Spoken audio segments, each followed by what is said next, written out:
The FIFA World Cup 2026 is officially underway, and while the opening match set the stage with incredible intensity, Day 2 brings us what could be a true tactical masterpiece. We are heading to the beautiful Estadio Guadalajara for a high-stakes Group A battle, South Korea taking on the Czech Republic. I'm your host, and welcome back to Ballfoot, where we break down the beautiful game with the precision it deserves. South Korea enters this tournament with a clear point to prove. They are fast, they are disciplined, and they are arguably one of the most improved sides in Asian football history. Under their current management, they have evolved into a team that relies heavily on rapid transitions and high-intensity, suffocating pressing.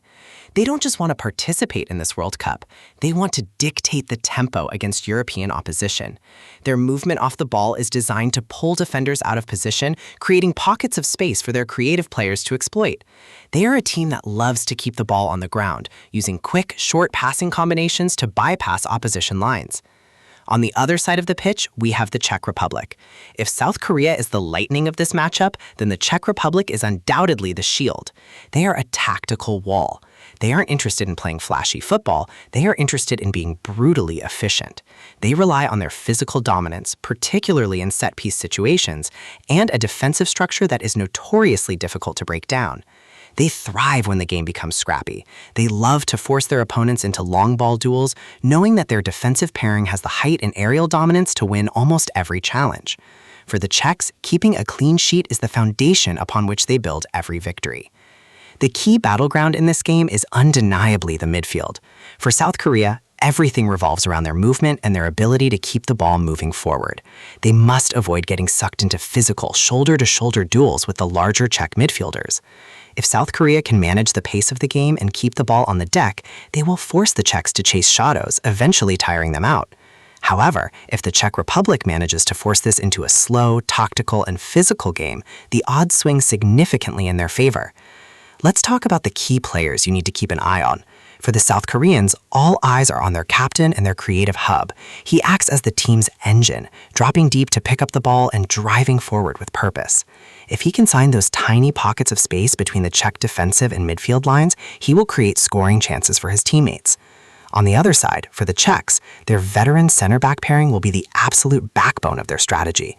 Their positioning, their ability to read the game, and their dominance in the air during corners and free kicks will be tested to the absolute limit. This is a classic styles clash. Can South Korea's speed and fluidity dismantle the stubborn Czech defense, or will the Czechs stifle that creativity and grab a result through a disciplined, well-timed counterattack? My prediction? It's going to be an intense chess match. I'm expecting a very narrow tactical battle, possibly ending in a draw or a late 1-0 winner for whichever side stays the most disciplined. It's the type of game where one small mistake in concentration could be the difference between a dream start and a frustrating opening result. Who is your pick for this matchup? Are you riding with the youthful energy and speed of the Asian Tigers, or do you think the European defensive machine will hold firm? Drop your score predictions in the comments below. I want to see who in the Ballfoot community has the best football IQ. And remember, we are covering every single minute, every goal, and every tactical shift of this 2026 World Cup. If you want to keep up with the in-depth analysis and not miss any of the biggest shocks, make sure you hit that subscribe button and turn on those notifications. The road to the trophy is incredibly long, and we're going to walk it together. Let's get into the analysis.